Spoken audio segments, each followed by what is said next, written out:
Bonjour, bonjour, bonjour. Voilà, on est live. On est live pour passer à peu près 1 heure pour voir comment automatiser sa prospection et comment on va automatiser la prospection avec des outils, et en particulier pour les clients qui ont un CRM qui n'est pas Drive. Donc, on va regarder ça en détail. C'est un tuto, on va attendre un tout petit peu que des personnes nous rejoignent.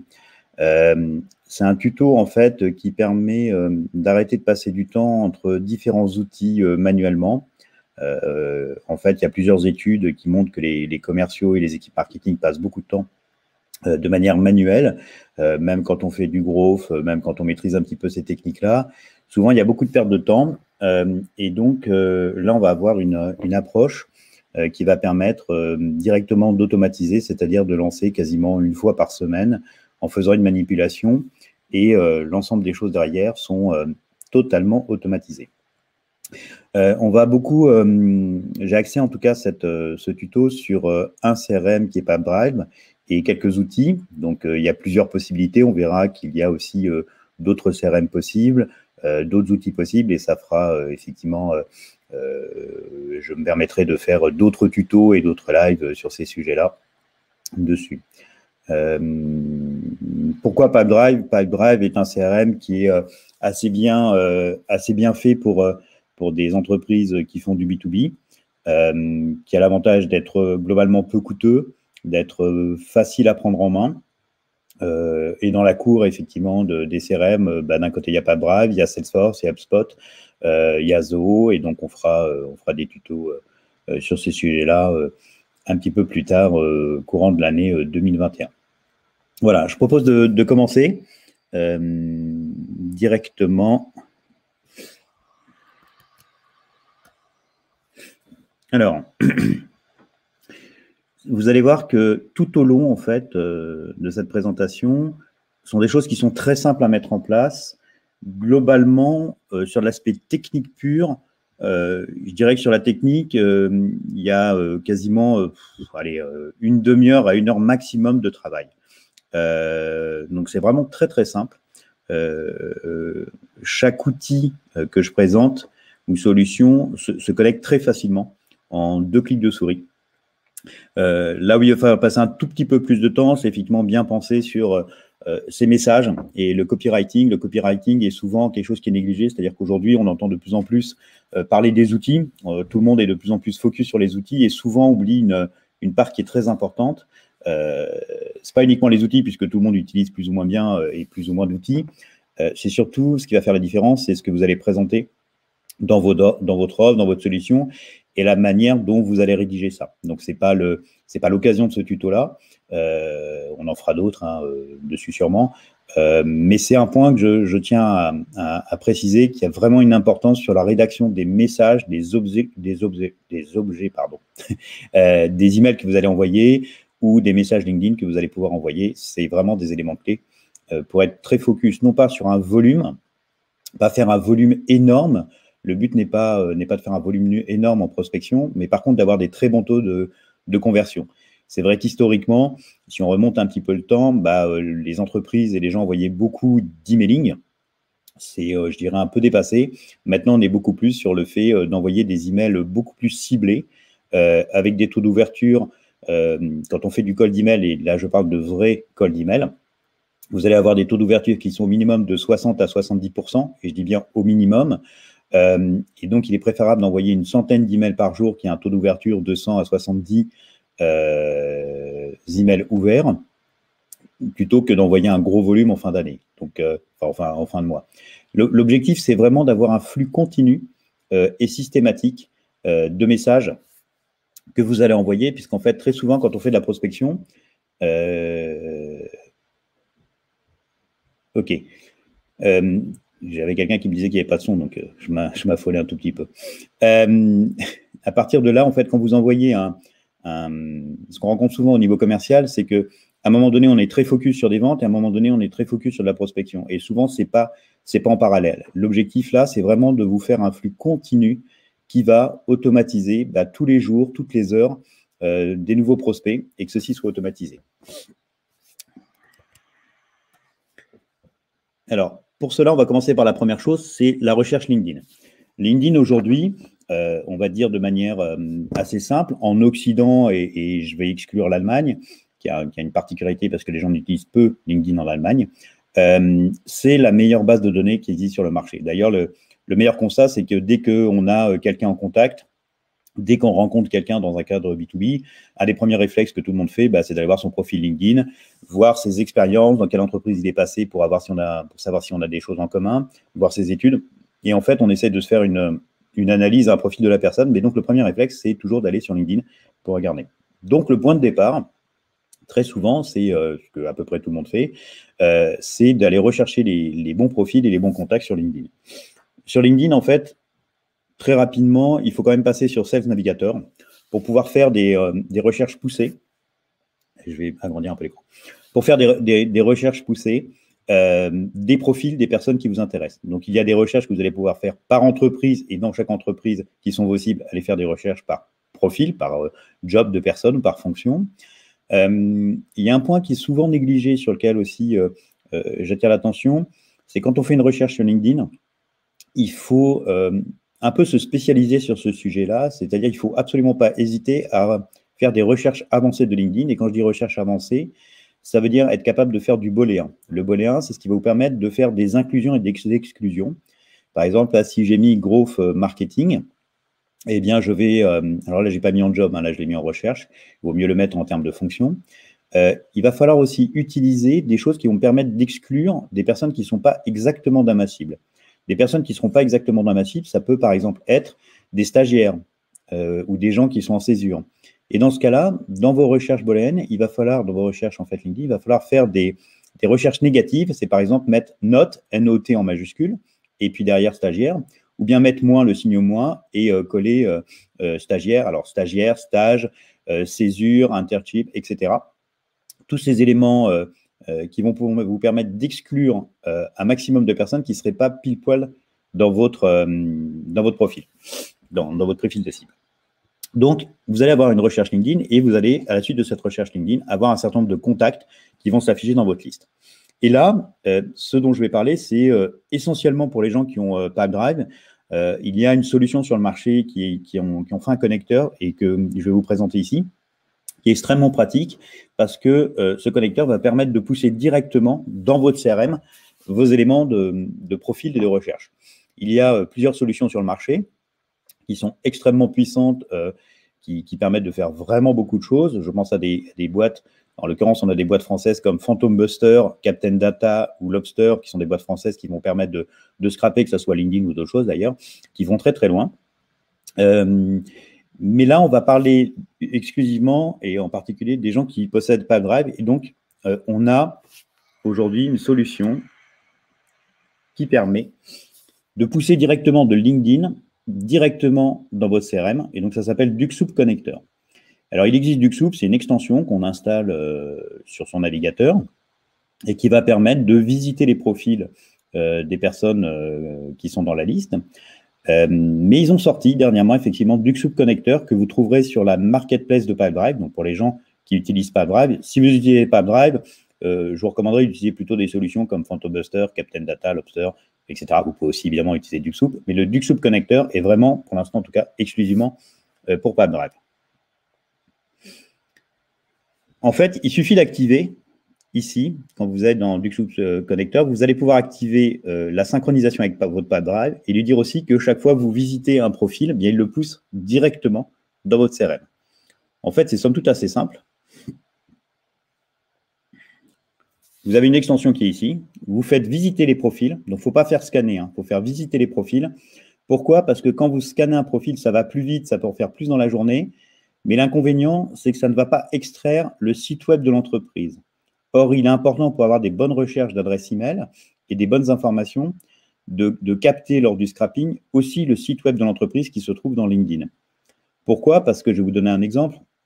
Si vous recherchez l'adresse email d'une personne, on va dire Sophie Desman, qui serait dans une entreprise Welcome to Jungle, et la première chose que des solutions de recherche d'email vont faire, c'est chercher le site web de l'entreprise. Donc, dans le cas de Welcome to Jungle, l'entreprise, le nom étant suffisamment discriminant, dans ce cas-là, il n'y a pas de souci pour trouver très correctement en fait, le bon site web. Quoiqu'encore, Welcome to Jungle, le site web n'est pas aussi facile que ça. Par contre, si le profil de la personne, c'est Sophie Desman qui travaille dans une boîte qui s'appelle ABC, eh bien là, on a un inconvénient parce que le mot ABC n'est pas suffisamment discriminant. Et donc, il est possible de trouver abc.com, abc.net, abc.io et donc de ne pas forcément trouver la bonne société. Donc, la règle absolue, c'est lorsque vous faites du scrapping de LinkedIn, il faut absolument que vous scrapiez en même temps, que l'outil que vous utilisez scrape en même temps le site web de l'entreprise qui est sur LinkedIn où la personne travaille. Donc, c'est pour ça que des solutions comme Phantom Buster, Ducksoup, Captain Data, Lobster font directement ce bon scrapping. Dans Ducksoup, pour avoir le scrapping du site web, c'est visiter le profil. Une fois que vous avez lancé Ducksoup, ce que va faire Ducksoup, c'est qu'il va aller visiter chacun des profils, les uns derrière les autres, et il va pousser les fiches les unes derrière les autres directement dans votre pipeline. Donc, par exemple, si vous avez une liste de 800 personnes dans votre filtre LinkedIn, eh bien, il va visiter chacun des profils en mettant des temps d'attente aléatoires. Là, on peut apercevoir à un moment donné qu'il met une pause dans ce qui apparaît à l'écran. Voilà, il y a une pause de 3 secondes à un moment donné, après il va faire une pause de 36 secondes. Donc, il fait un comportement qui est aléatoire et qui permet de visiter chacun des profils de cette manière-là. Chaque profil visité est poussé tout de suite dans le Pipedrive. Et une fois qu'il a atteint un nombre dans la journée suffisamment pour être au-dessous des radars de LinkedIn, eh bien à ce moment-là, il va s'arrêter et il va réenchaîner le lendemain. Donc, c'est-à-dire que si vous avez fait, par exemple, le lundi, une sélection d'un certain nombre de profils, qui avait peut-être 800 personnes, bien du coup, il va s'arrêter à peu près une centaine dans la journée. Et le lendemain, il va prendre la suite, c'est-à-dire de 100 à 200 profils supplémentaires qu'il va vous ajouter dans votre CRM. Donc, Ducksoup va vous pousser ce que vous aviez comme cible de LinkedIn à Pipedrive, automatiquement. Là, on passe sur Drop Contact. Donc, Drop Contact, lui, quand il va avoir une fiche arrivée sur Pipedrive, quand vous avez l'intégration de Drop Contact dans Pipedrive, ce qu'il va faire, c'est qu'il va automatiquement traiter l'information. Donc, à partir du prénom, du nom du site web ou du nom de l'entreprise, il va aller faire un enrichissement sur plusieurs choses. D'abord, il va corriger les éventuelles inversions de prénom-nom. Il va corriger les écritures de prénom, les écritures de nom pour les présenter correctement. Il va ajouter la civilité monsieur ou madame, ce qui va permettre, on va le voir un peu plus tard, d'hyper-personnaliser son message pour pouvoir accorder lorsque c'est une femme, par exemple.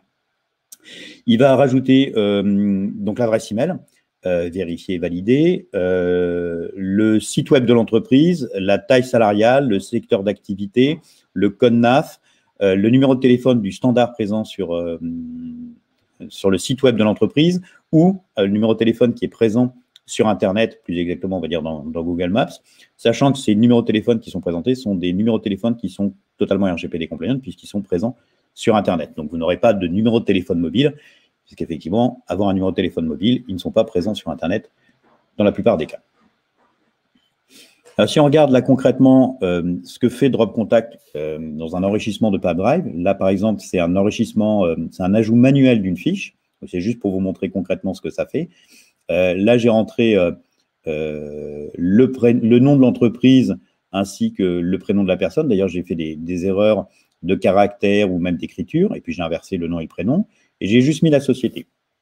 Et là, automatiquement, ce que fait Drop Contact, que ce soit en ajout d'une seule fiche ou bien en importation, et comme on a vu l'exemple tout à l'heure de Ducksoup qui va apporter automatiquement des fiches, et bien Drop Contact va automatiquement enrichir les fiches, comme vous allez voir ici. Donc là, on voit que la fiche a été ajoutée, il y a l'adresse email qui a été ajoutée, les adresses email, les numéros de téléphone, on a monsieur, madame. Sur l'entreprise, on a le site web, l'adresse du siège social, le profil LinkedIn de la boîte, le numéro de téléphone, etc., etc. Toutes ces informations, en fait, ont automatiquement été gérées. On voit aussi que la fiche a été supprimée. Pourquoi? Parce que dans mon exemple ici, Maxime Paris était déjà présent dans mon CRM et une des particularités de Drop Contact, c'est de détecter automatiquement s'il y a des doublons et dans ce cas-là, de les fusionner automatiquement. Donc, vous n'avez quasiment aucun doublon qui sera présent dans votre CRM. Drop Contact va le gérer automatiquement. Donc, que ça soit si j'ajoute une fiche, que ça soit à l'importation, par exemple, avec Ducksoup ou d'autres solutions, ou que ça soit quand j'ai plusieurs commerciaux qui ajoutent des fiches, et peut-être qu'il y a des fiches, effectivement, qui pourraient être en double, Drop Contact va automatiquement les gérer. On constate aussi sur le numéro de téléphone que le premier numéro de téléphone qui est affiché, et entre parenthèses, on voit standard, ça veut dire que ce numéro de téléphone Drop Contact est allé le chercher sur Internet, donc soit sur le site web, soit sur sur Internet, sur Google Maps. Les 2 autres numéros de téléphone, c'est un cas particulier. C'est parce que Maxime Paris a envoyé un email ou des emails dans notre entreprise, chez nous, et donc sur des boîtes mail de mes collaborateurs ou de moi-même, dans la signature de l'email, Drop Contact est allé récupérer les numéros de mobile pour enrichir automatiquement le CRM.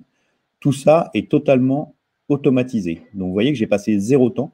J'ai juste mis Maxime Paris, ma BizDev. Toute ma fiche a été enrichie, normalisée, corrigée, présentée, et donc elle est exploitable pour pouvoir faire, entre autres, du cold email. Et pour pouvoir être exploité au niveau commercial. Du coup, là, ce qu'on va faire, c'est qu'à partir de là, on va pouvoir automatiser l'envoi de sessions de cold email.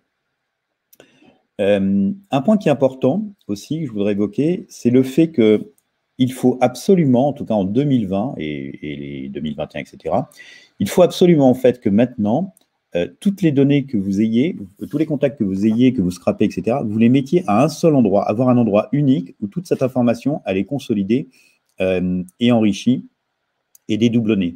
Le fait d'avoir plusieurs Google Sheets à droite à gauche, des fichiers Excel chez différents collaborateurs, un CRM, etc., en fait, ce n'est pas une bonne pratique. Il faut absolument que toutes vos informations soient consolidées au maximum dans un seul endroit. Et le seul endroit le plus adapté pour ça, c'est votre CRM.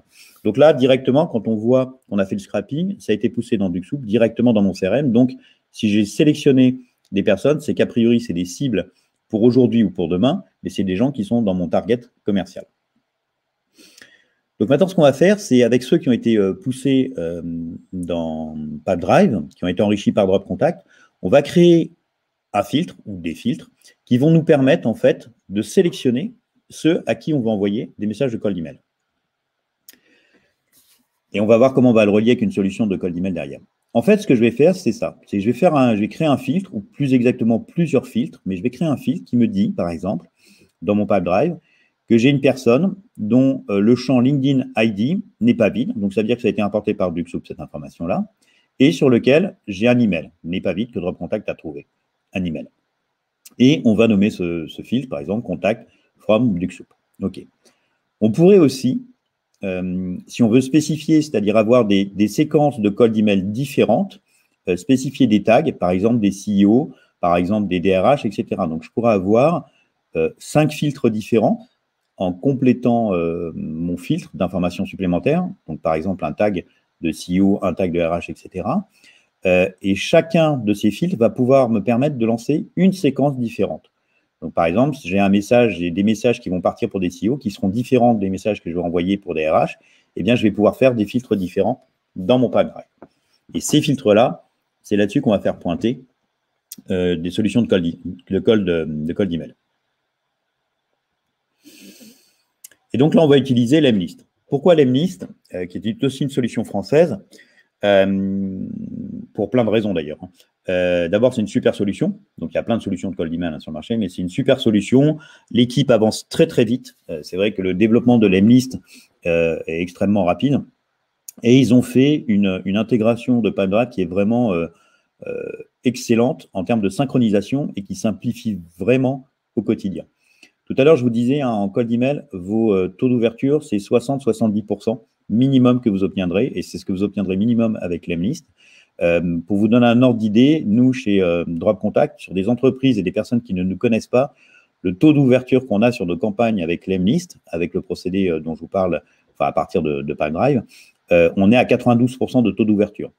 Et réellement 92%. Ça veut dire qu'effectivement, quasiment toutes les personnes qui sont rentrées dans notre Pipedrive, on arrive à les contacter et les gens lisent nos messages. Donc là, il y a un vrai sujet aussi de copywriting dont je parlais tout à l'heure en termes d'objets. Alors, comment on va connecter Lemlist avec Pipedrive et surtout le filtre qu'on a vu juste avant? L'avantage, c'est qu'en fait, c'est très simple.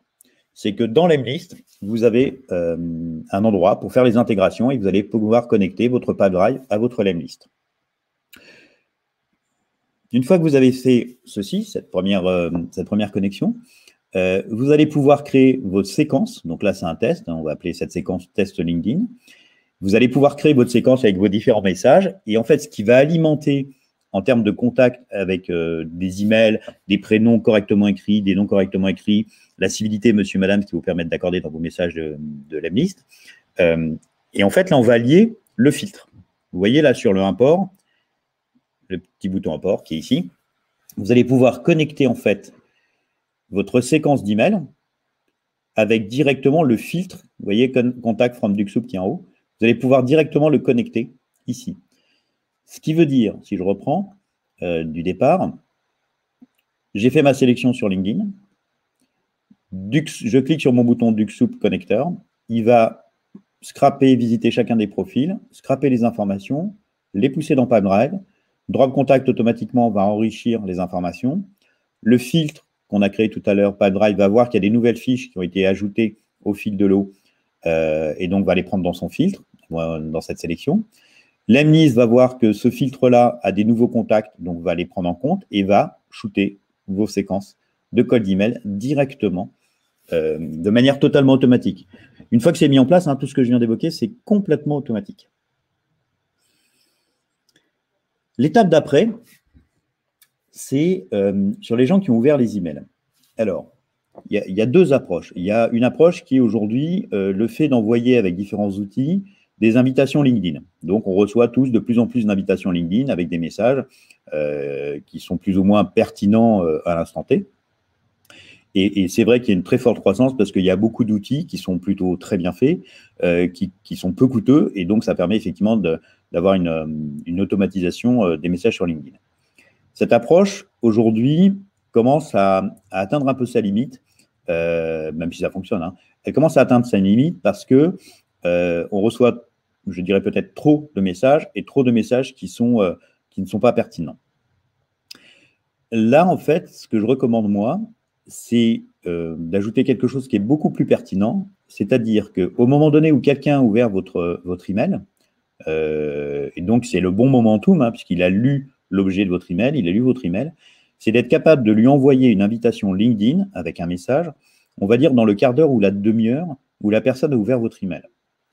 Aujourd'hui, Lemlist a une fonction qui permet de faire ceci, mais à l'heure actuelle, elle ne permet pas de régler le moment, de renvoyer un message dans les 15 minutes. Donc moi, je suis assez convaincu que l'équipe de Lemlist va apporter cette évolution-là dans les semaines ou les mois à venir. Je n'ai pas leur roadmap en tête, mais je pense qu'ils pourront nous répondre parce que je pense qu'il y a quelques personnes de Lemlist qui sont présents à la visio.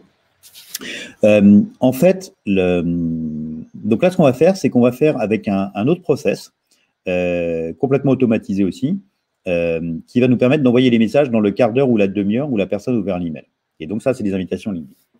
Alors, je reviens sur Lemlist. Lemlist, en fait, une fois que la personne a ouvert son message, eh bien, automatiquement, Lemlist va pousser dans Pipedrive en activité, une fiche sur la fiche activité de la personne, que le message a été ouvert. Par exemple, on voit Opened Message. Donc ça, c'est directement ce que vous aurez sur la fiche, en l'occurrence de Nikon. Donc ça veut dire que moi, j'ai ouvert le message. Non, c'est l'inverse. Que Pauline a ouvert le message que j'ai envoyé avec ma campagne Lemlist. C'est extrêmement intéressant aussi là, c'est qu'en fait, l'équipe commerciale, finalement, en étant que focus sur le CRM, a toutes les informations. Donc les fiches sont rentrées directement de Duxoup dans Pipedrive, elles sont enrichies, envoyées sur Lemlist, et j'ai les retours des gens qui ont ouvert. Donc je peux être vraiment focus sur mon CRM et ne pas, entre guillemets, jongler d'un outil à l'autre pour voir ce qui se passe. J'ai directement toutes mes informations exploitables. Et donc là, ce qu'on va faire, c'est qu'on va créer un autre filtre, un filtre qui va nous permettre, en fait, d'avoir la liste des gens qui ont ouvert le message LinkedIn. Donc, le filtre, il est ici. Ce que vous voyez ici, c'est un autre filtre Pipedrive. Donc, je vais mettre activité. Donc, sur la liste de mes contacts dans Pipedrive, pas sur les activités, mais sur la liste des contacts Pipedrive, mon filtre va porter non pas sur les contacts, mais sur les activités. Donc, l'activité sujet est Open Message From, où on peut mettre commence ou contient Open. Ça fonctionne parfaitement bien. Et donc, j'ai juste fait mon message et je lui ai donné un nom et il faut que je l'ai partagé effectivement. À partir de là, on va utiliser Zapier, donc qui est un outil d'automatisation qui va nous permettre en fait d'extraire de Pipedrive les fiches qui ont tous les contacts en fait qui ont ouvert un email. Très simple à faire. Le Zap est très très simple. Donc on a en gros un trigger Pipedrive, un moment d'attente de 15 minutes et le pousser dans un Google Sheet. Donc, vous voyez, là, le trigger, il est très simple. On met le trigger, on le fait pointer sur le filtre qu'on a créé juste avant. Le délai, c'est une fonction de Zapier, on lui met 15 minutes d'attente et on pousse ça directement dans une page Google Sheet. Et là, on va utiliser un dernier outil qui est Phantom Buster. Donc, Phantom Buster est une solution aussi française qui permet en fait de faire plein de choses. Ils ont une énorme bibliothèque, on appelle ça des API, qui vont permettre de soit de scraper LinkedIn, soit de reprendre des groupes, soit de chercher sur Twitter, sur Instagram, etc. Et ils en ont une qui s'appelle LinkedIn Network Booster. En fait, cette API, LinkedIn Network Booster, vous trouverez qui est très simple à mettre en place, va permettre en fait d'envoyer des invitations automatiques, LinkedIn automatiques et de pouvoir mettre un message. Et donc ici, donc voilà, ça ressemble à ça. Donc il y a quelques petits paramètres à mettre, hein, c'est très simple. On va le voir. Voilà, donc on a un connecteur Google à mettre. On va aller chercher ici le Google Sheet, le document Google Sheet. Et là, c'est là où on va mettre le message. Et donc en termes de message, on va rajouter quelques éléments qu'il faut activer. Vous aurez la vidéo, donc vous pourrez la revoir avec le détail des éléments à mettre. Voilà. Une fois que ça c'est fait, c'est automatique et ça va se lancer à plusieurs reprises. Donc là, je conseille de mettre une fréquence un peu plus rapide pour pouvoir effectivement partir tous les quarts d'heure ou toutes les demi-heures. En fait, le message qu'il faut avoir en tête quand vous allez shooter vos invitations LinkedIn, c'est un message qui va plutôt ressembler à quelque chose du type bonjour Pierre, je viens de vous faire parvenir un email. Pour mémoire, drop contact, si votre boîte est drop contact, ça fait ceci, ça fait cela. Surtout, n'hésitez pas du tout à me poser les questions directement ici. Ça va être, je suis là pour vous répondre. Pourquoi en fait faire cela? En fait, quand vous envoyez des messages de cold email, le taux d'ouverture est effectivement 60-70% minimum, mais les taux de réponse sont forcément plus faibles, puisque les gens vont vous répondre et parfois vont vous répondre pour l'instant, ce n'est pas d'actualité, ou vont vous répondre ça ne m'intéresse pas, ou parfois, effectivement, vont vous répondre oui, je suis intéressé, est-ce qu'on peut se faire un call, etc. Il y a une particularité, c'est qu'en fait, c'est très engageant en fait de répondre à un message commercial, parce que derrière, vous savez que le commercial va vous contacter, va vous demander un rendez-vous, etc. Et peut-être en fait que vos interlocuteurs en face sont un petit peu tôt dans le funnel de décision et donc c'est trop tôt pour qu'ils puissent s'engager à vous répondre par email. Et là, le gros avantage, en ayant envoyé dans le quart d'heure, la demi-heure, l'invitation LinkedIn, c'est que d'abord, vous allez avoir un taux d'acceptation plus fort de l'invitation et surtout, vous allez avoir votre message qui va apparaître en gros en mode chat, hein, le mode chat de LinkedIn, et qui est beaucoup moins engageant. Et du coup, vous allez avoir des gens qui vont dire tiens, justement, j'avais une question, est-ce que votre solution fait ceci, fait cela? Parce que c'est moins engageant, parce que ça ressemble plus finalement à un système de support, et c'est ce qui va vous permettre de commencer à rentrer en conversation avec votre interlocuteur. Donc, ça permet en fait de démultiplier l'action de cold email avec de l'invitation LinkedIn, mais le faire après l'ouverture de l'email. Et ma recommandation, c'est effectivement de la faire dans le quart d'heure ou la demi-heure où la personne a ouvert le message.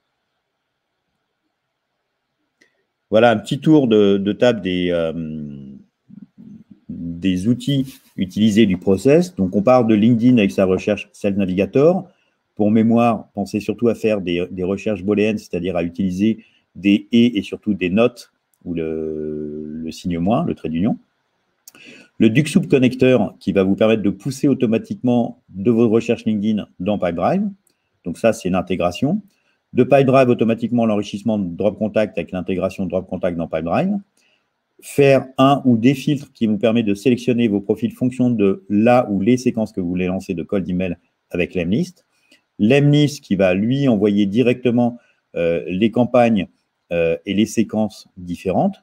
Lemlist va repousser dans Pipedrive les gens qui ont ouvert ou qui ont cliqué sur les liens. Un filtre Pipedrive pour identifier ceux qui ont ouvert.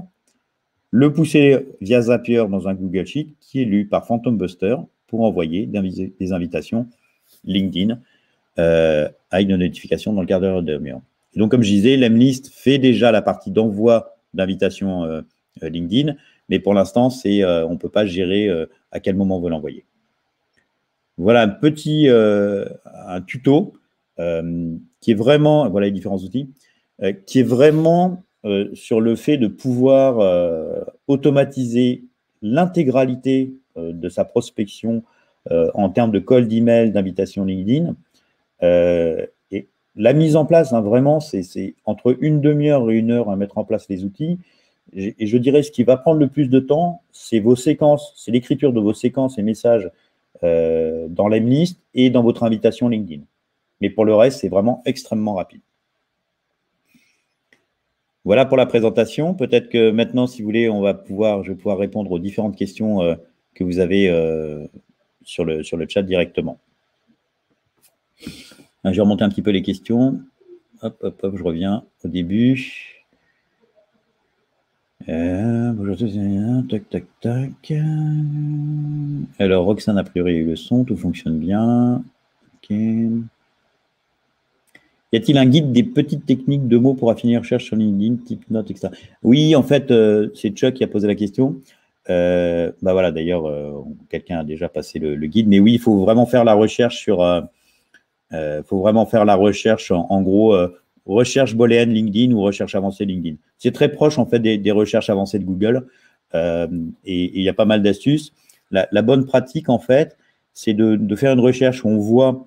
vous faites votre recherche, votre première recherche, vous allez avoir peut-être, selon votre recherche, 300 personnes. Et sur les 300 personnes, vous regardez les profils qui ne correspondent pas. Et vous allez découvrir à travers de ces profils qui ne correspondent pas, pourquoi vous estimez qu'ils ne correspondent pas. Et donc, vous allez peut-être vous rendre compte que, effectivement, le terme classique, c'est stagiaire. Dans ce cas-là, vous allez mettre un note ou un négatif stagiaire. Et en fait, vous itérez. Et ce qu'il faut que vous fassiez, c'est que vous mettiez effectivement, vous mémorisiez, vous mettiez dans un petit bloc-notes à côté vos recherches négatives pour pouvoir les réutiliser à chaque fois.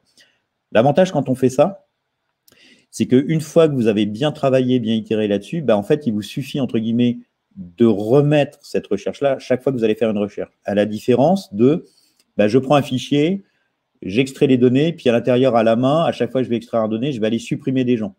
Donc, il vaut mieux capitaliser, passer plus de temps en amont pour pouvoir mettre des recherches négatives et mieux cibler. Gros avantage, c'est que du coup, tout est automatique et vous passez plus de temps derrière. Et c'est pas très grave si parfois vous allez envoyer un email à une personne qui n'est pas pile poil dans votre cible. Honnêtement, c'est pas la fin du monde. Il vaut mieux être focus sur ce qui vous fait gagner du temps et vous dégager du temps sur les bonnes personnes et pouvoir faire de la prospection et avoir du temps pour vos prospects que de passer du temps à supprimer des lignes sur un fichier Excel. Quel est le coût de Duxoup? Duxoup, c'est la version turbo qu'il faut prendre. De tête, c'est de l'ordre de 60 € par mois. Et vraiment, franchement, ça change la vie parce qu'il suffit juste, si on regarde simplement alors moi, j'aime bien prendre le coût d'un stagiaire. Un stagiaire, grosso modo, c'est quoi? C'est à peu près 600 € de défraiement minimum par mois. Si on rajoute l'ordinateur, l'équipement, etc., on va dire pour faire simple, à peu près 1000 €. Là, on est en train de parler de 50 € par mois. Franchement, c'est un non-sujet, même sur un temps de n'importe quel collaborateur, c'est même pas la peine de se poser la question de faire la manipulation à la main. Le gros avantage aussi, qu'il ne faut pas oublier, c'est que c'est en continu. Donc, c'est-à-dire qu'en gros, toutes les heures vont être scrappées, importées, traitées et envoyées en message de call d'email, toutes les heures, un lot de personnes, en fait. Donc, vous avez de manière régulière votre prospection et vos nouveaux leads qui vont rentrer dans votre process, dans votre workflow en fait, d'acquisition de prospects. LinkedIn n'a pas de solution pour bloquer ce genre de logiciel. Si, question de Cécile. En fait, LinkedIn va vous bloquer à partir du moment donné où vous êtes au-dessus du radar. Quand on dit au-dessus du radar, c'est-à-dire que si vous allez chercher, si vous cherchez à scraper 2000 profils par jour, oui, votre compte LinkedIn va être suspendu. Si vous êtes au-dessous du radar, c'est-à-dire si vous faites une centaine par jour, bien vous êtes au-dessous du radar et vous allez pouvoir le faire effectivement sans gros soucis. L'avantage de solutions comme Phantom Buster, Captain Data, Lobster, Duxoup, etc., c'est qu'effectivement, ils sont vigilants pour pouvoir être sous ce radar-là, Et donc, c'est ça qui est important de pouvoir faire. Vous aurez sur Duxoup, sur leur blog, je ne sais pas si on peut trouver le lien en même temps que je suis en train d'évoquer pendant le webinaire. Duxoup comme Phantom Buster font souvent des articles, Captain Data peut-être, j'ai pas vu, mais souvent font un article sur leur blog pour indiquer en fait le warning de ce qu'il ne faut pas dépasser par jour. Chuck, bonjour. Vous avez prévu de parler des outils de téléphonie intégrés à Pipedrive? Non, je n'ai pas prévu de parler des outils intégrés à Pipedrive puisque ce n'était pas le sujet aujourd'hui. Mais il y en a plusieurs. Hein. On a du... alors moi, je les ai pas testés honnêtement. Il y a Aircall. J'ai testé Aircall il y a longtemps et bon, c'est une super solution, mais au niveau son, je crois qu'il y a encore un peu de difficulté. Peut-être que les dernières versions sont très bien. Donc, il y a Aircall, il y a Ringover, il y a Pipedrive a aussi mis sa propre intégration avec Twilio d'ailleurs derrière, mais j'ai pas testé. Mais c'est sûr que effectivement, pouvoir l'avoir directement dans son CRM est un gros avantage. Il y a aussi quelque chose sur Pipedrive qui est très bien. Moi, j'aime beaucoup l'application qui est sur téléphone mobile en fait. Le fait d'avoir son CRM sur son téléphone mobile est aussi très très bien. Et l'application que Pipedrive a fait là-dessus, honnêtement, elle est plutôt pas mal. Bonjour, je ne vais pas pouvoir rester sur le webinaire. Vous avez prévu un lien? Oui, il y a le replay. Duxoup, c'est 49, une semaine offerte. Je pense que ça, c'est Duxoup à 49, ça doit être quand c'est un engagement annuel. Donc, vous pouvez aussi le passer en engagement mensuel. Et donc, ça doit être dans les 59 de tête. Pourquoi vous cliquez plusieurs fois sur visite profil dans l'outil Duxoup? Une seule fois ne suffit pas. Ah, moi, je clique qu'une seule fois. Non, il suffit de cliquer qu'une seule fois, c'est automatique. Il n'y a pas besoin, ça suffit, une seule fois, ça suffit. En fait, c'est quand vous êtes sur une liste de profils, ça va marcher tout seul. Alors, si Duxoup est dans Pipedrive, en fait, non, en fait, Duxoup ne sait pas détecter s'il y a des doublons. Donc, en fait, Duxoup va vous ajouter une nouvelle fiche. Donc, c'est Sandra qui pose la question. Ah oui, on le voit à l'écran, merci. Donc, en fait, Duxoup va vous rajouter une deuxième fiche. Le gros avantage, c'est que Drop Contact, lui, va détecter que c'est un doublon et va fusionner sans écraser vos données. Donc, en fait, il va consolider les informations que vous aviez rentrées avec les autres informations que Drop Contact va enrichir et que Duxoup aura rajouté. Par exemple, oui, un exemple, c'est que vous n'avez peut-être pas dans votre fiche Pipedrive la fonction de la personne, mais quand Duxoup va scraper, il va récupérer la fonction qui est sur LinkedIn et il va la pousser, il va pousser cette nouvelle fiche avec la fonction. Drop Contact va identifier que c'est 2 fois la même personne, va fusionner et donc votre fiche que vous aviez déjà, va être complétée de la fonction que vous n'aviez pas dans mon exemple. Comment lier Pipedrive et Drop Contact? Alors, c'est extrêmement simple. Vous allez sur le site de Drop Contact, vous cliquez sur le bouton Pipedrive, vous copiez-collez votre clé API, vous appuyez sur un bouton et c'est terminé. Donc, c'est 1 minute, disons 2 minutes à faire. Hop, je redescends. Une différence avec Phantom Buster. Phantom Buster n'a pour l'instant pas une intégration directe avec Pipedrive. Comme Captain Data, ils n'ont pas une intégration, ou Lobster, ils n'ont pas d'intégration directe avec Pipedrive. C'est pour ça qu'en fait, dans ce tuto d'aujourd'hui, l'idée, c'était vraiment de faire un funnel avec quelques outils de manière totalement automatisée. Donc là, si vous utilisez Phantom Buster, vous allez scraper avec Phantom Buster, il va falloir que vous poussiez dans un Google Sheet et ensuite que vous poussiez, que vous poussiez directement d'un Zapier directement via Pipedrive. Donc, tout à fait faisable aussi. Là, j'ai essayé de faire un exemple avec une solution qui permet d'automatiser ça.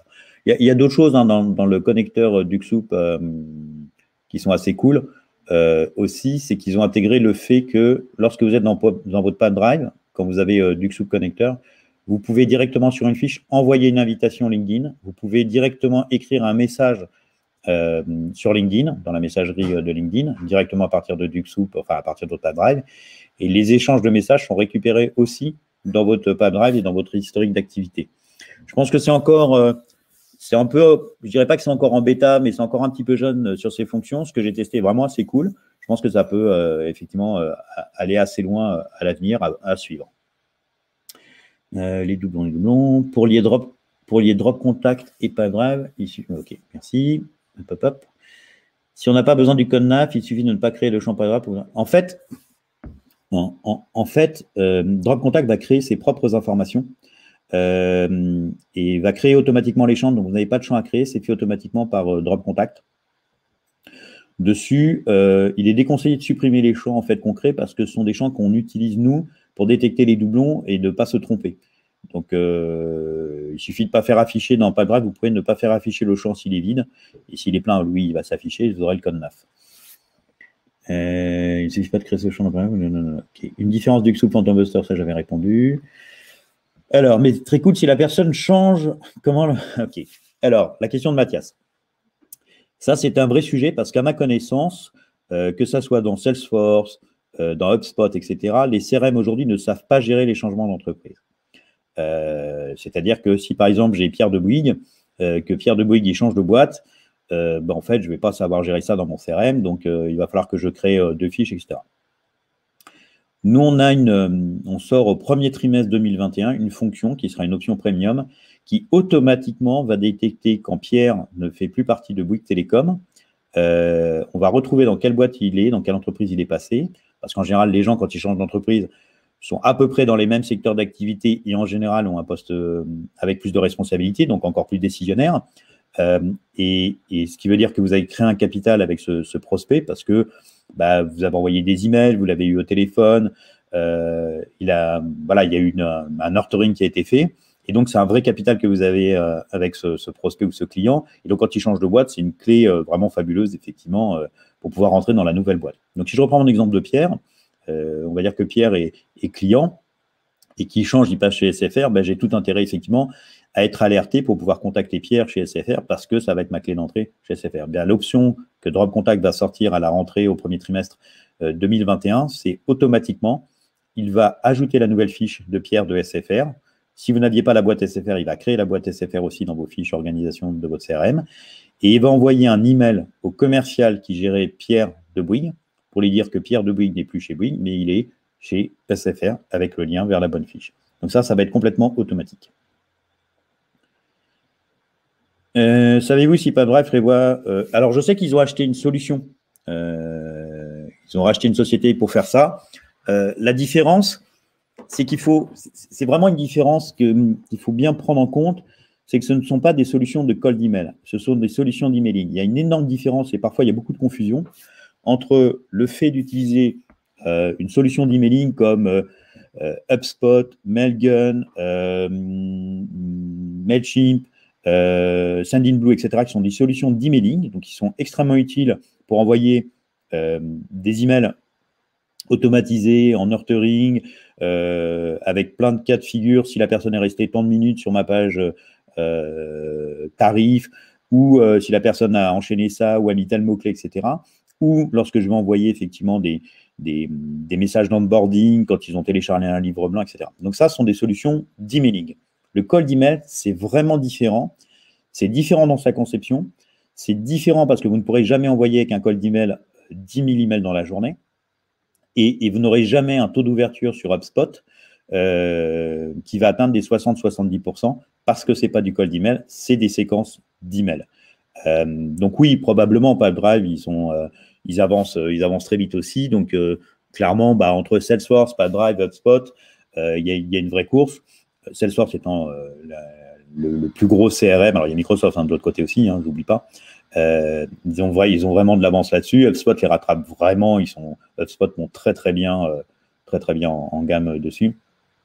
Et PadDrive aussi avance bien. Peut-être pas aussi vite, et je dirais qu'HubSpot, mais HubSpot est plutôt une solution de marketing sur lequel ils ont ajouté du CRM, et PadDrive est vraiment une solution de CRM sur lequel il y a des ouvertures vers des solutions de marketing.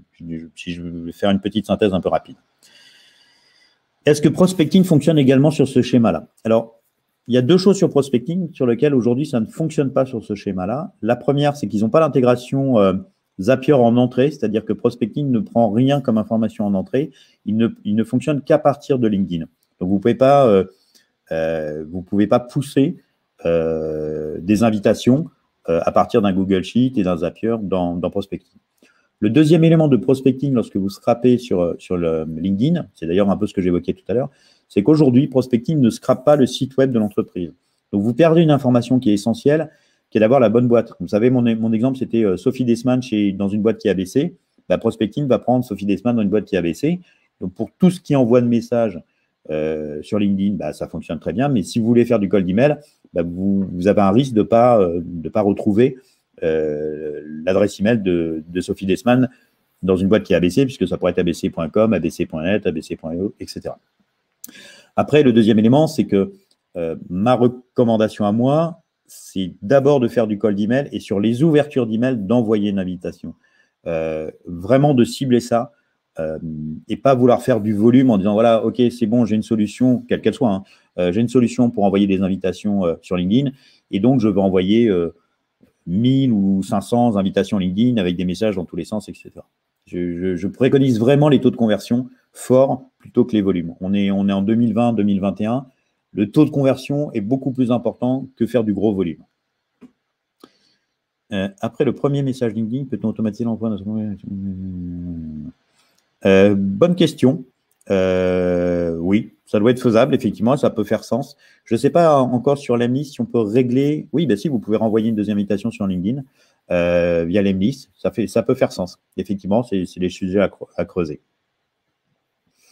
Je suis impressionné par le taux d'ouverture du call d'email. Des conseils pour le contenu pour faire des performances. Bah, si j'ai un conseil là-dessus, en général, les gens l'aiment bien. C'est ma recommandation sur vos messages de call d'email, que ce soit l'objet ou que ça soit le texte. Ma recommandation, c'est surtout d'écouter aucune recommandation. Ouais, c'est un peu provoquant, je sais.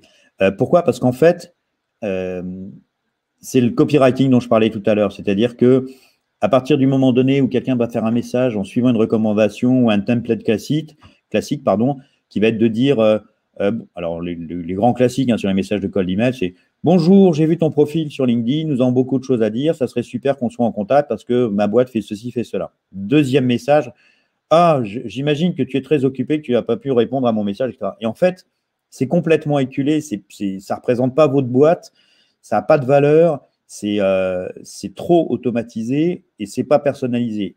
Il faut bien comprendre que l'approche du call d'email, c'est que ça doit pas identifier que c'est automatisé. L'interlocuteur en face ne doit pas comprendre que ce sont des séquences qui sont automatisées. Et pour le faire, il faut vraiment que ça soit la valeur de votre boîte que vous mettiez en avant ou de votre solution. Il faut que ça soit vraiment comme si c'était un commercial qui l'avait fait manuellement un par un, ou quelqu'un en marketing, peu importe, qu'il ait fait un par un, donc hyper personnalisé, et pas du tout des templates. Donc, voilà, ma reco, moi, c'est surtout ne faites pas de templates, mettez tous les templates à la poubelle, mais par contre, mettez du jus de cerveau sur quel est l'objet qui va éveiller la curiosité pour que la personne ouvre. Et le deuxième élément, c'est dans mon message, effectivement, avoir quelque chose qui soit vraiment direct, pas de blabla. Voilà. Après, vous pourrez regarder, vous avez sur l'Emlist, ils ont fait une académie sur l'école d'email qui est assez intéressante.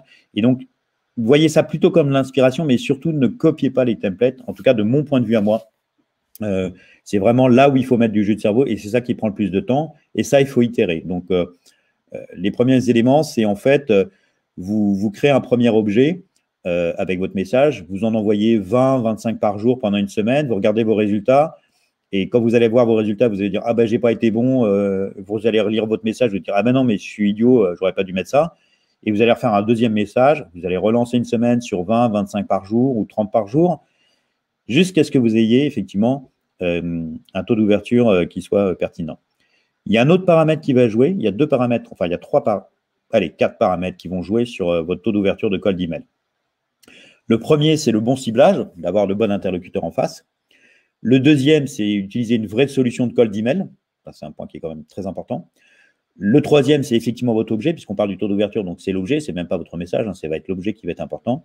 Et le quatrième point, c'est d'avoir une bonne configuration de votre domaine d'email. Donc souvent, il y a énormément d'erreurs à cet endroit-là, qui fait que vos emails sont repérés comme étant des non sollicités, donc mis en tant que spam ou dans les boîtes promotion, donc pas dans la boîte email principale, donc le taux baisse.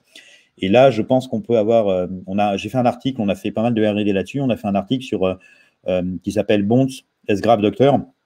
Il y a pas mal de recommandations sur des petits tips de ce qu'il ne faut pas mettre dans ces messages pour ne pas être identifié comme de l'email non sollicité.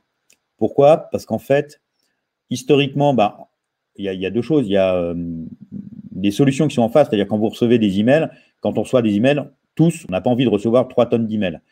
Donc aujourd'hui, on est assez content parce qu'on ne reçoit plus d'emails qui nous proposent du Viagra et autres, et ça veut dire qu'il y a des solutions qui permettent de filtrer ça. Donc les solutions qui filtrent, jusqu'alors travaillaient à identifier tout ce qui était newsletters, spam, etc. Et en juin, a priori mai-juin de l'année dernière, enfin de cette année, pardon, ils ont fait aussi le même travail vu le succès des calls d'email. ils ont fait aussi un gros travail pour permettre de filtrer et d'identifier ce qui est un cold email de ce qui est un email. Et donc, quand c'est un cold email, certaines entreprises destinataires vont directement interdire l'arrivée de l'email. Donc, vous verrez dans l'article comment ils le font. D'autres, par contre, vont l'accepter, mais vont le mettre plutôt effectivement dans une boîte mail promotion ou spam, et donc n'arriveront pas dans la boîte mail principale. Donc voilà, il y a 7 points, je crois, qu'on a étudiés, détaillés, et je vous laisserai découvrir. Est-ce que les emails scrappés viennent de LinkedIn? Beaucoup d'adresses Gmail? Ok. En fait,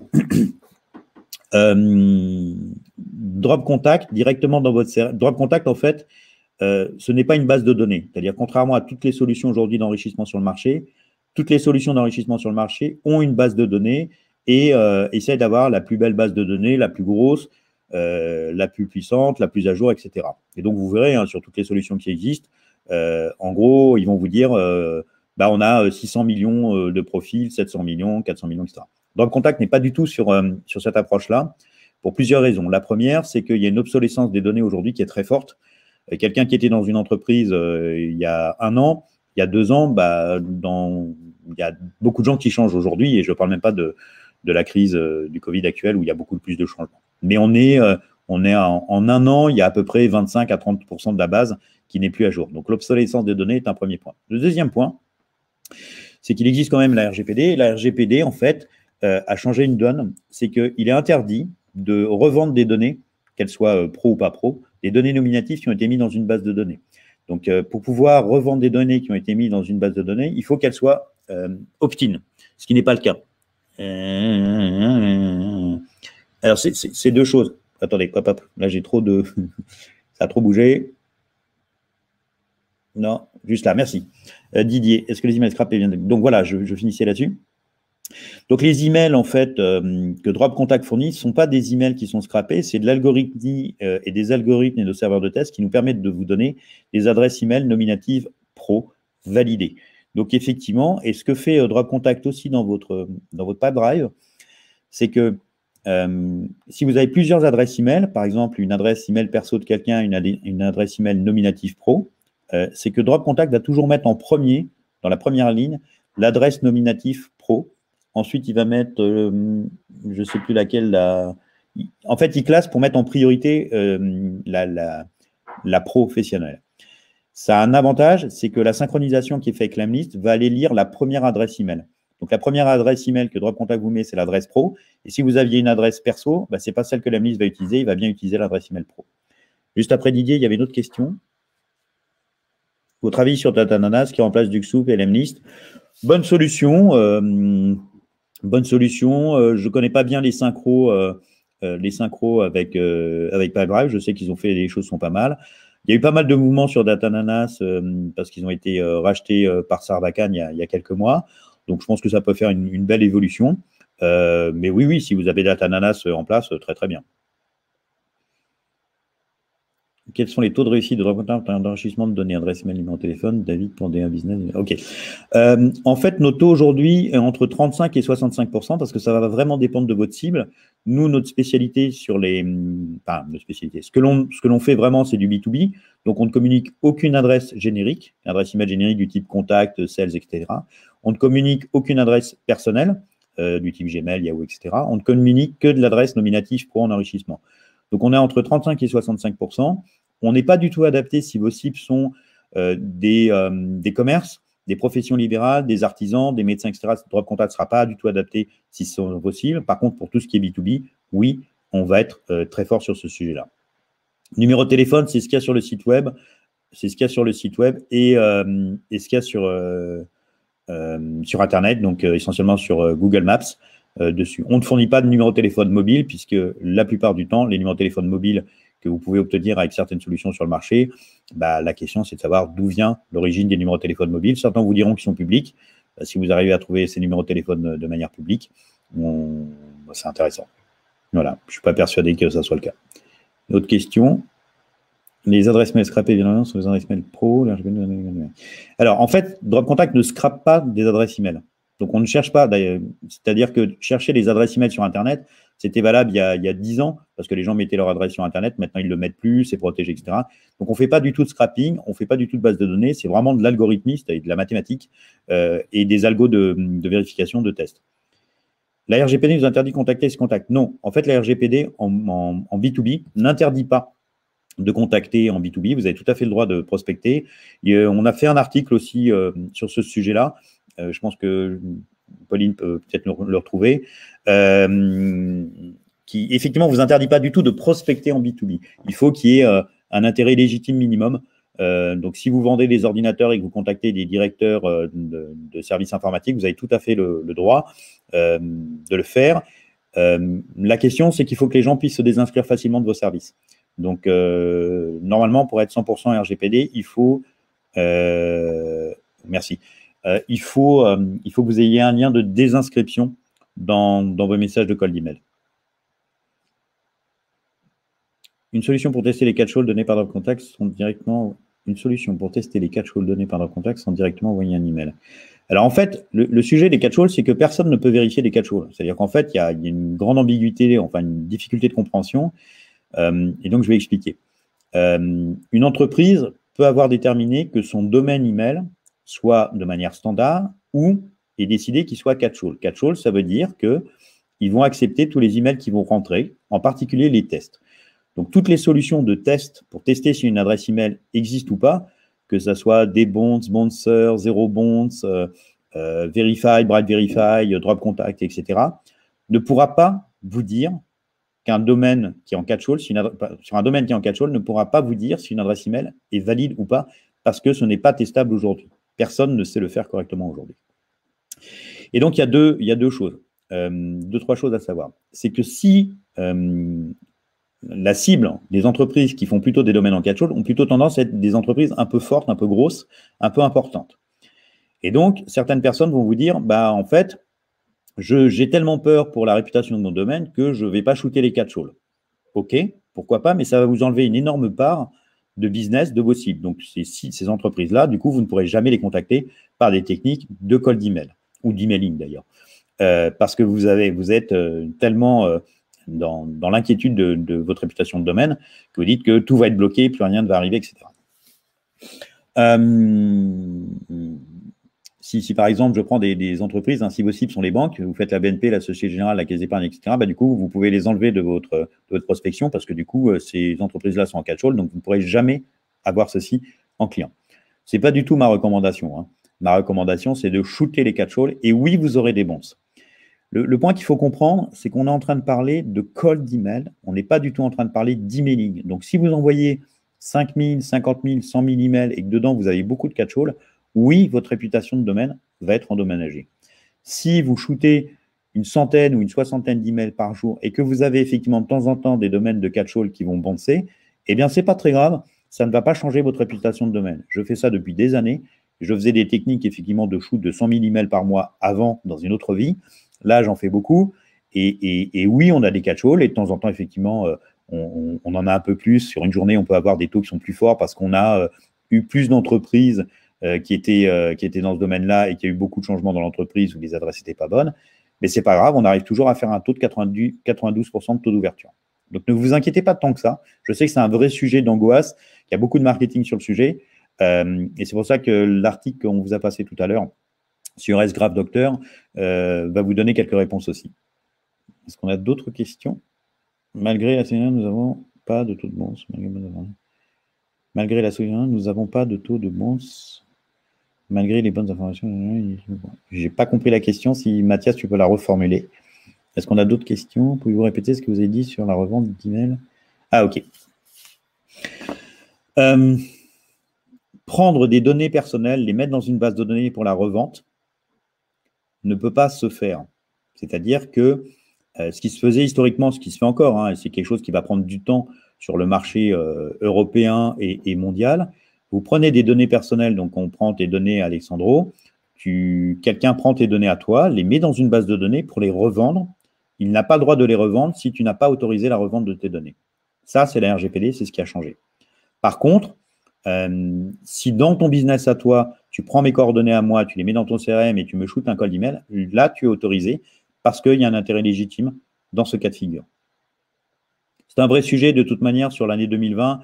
On va faire pas mal de conférences sur ce sujet-là parce qu'il y a beaucoup d'ambiguïté. Il y a beaucoup de gens qui mettent des jolis logos RGPD sur leur site web et qui disent non, toutes les données qu'on a, elles sont totalement publiques, on est RGPD, etc. Donc, il y a une réassurance marketing. Après, si on rentre sur le juridique, c'est vraiment d'autres choses. Mais ce n'est pas l'objet de ce tuto d'aujourd'hui. Mathias, c'est effectivement l'article qu'on t'a passé sur le SGraph Docteur qu'il faut regarder. Est-ce qu'on a d'autres questions?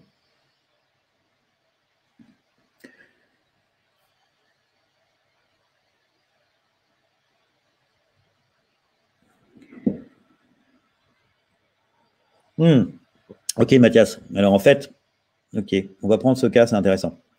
Ce qui vient, c'est que certains contacts de la même société passent bien et d'autres partent en bonds alors qu'ils sont toujours dans la même société. En fait, ce cas-là, c'est quoi? C'est que la personne n'a pas mis à jour son profil LinkedIn. Parce que si tu en as qui sont en bonds, ça veut dire que ces gens-là ne sont plus dans l'entreprise.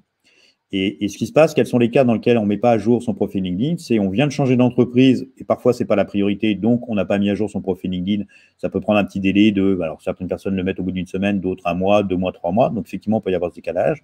Et tu as aussi des personnes qui ne sont plus dans l'entreprise, pas forcément par leur volonté, qui n'ont pas retrouvé de poste. Et dans ce cas-là, tu ne mets pas ton profil LinkedIn à jour. Et donc, ces gens-là, on pense qu'ils sont dans la boîte, mais ils ne sont plus dans la boîte. Ça, c'est le cas de figure où sur la même entreprise, tu as des bonds et des non-bonds. C'est une très forte probabilité que ça soit ce cas-là. Voilà, on est arrivé, j'ai fait 1 heure de webinaire sur le sujet. Je vous reprends juste rapidement le schéma pour finir.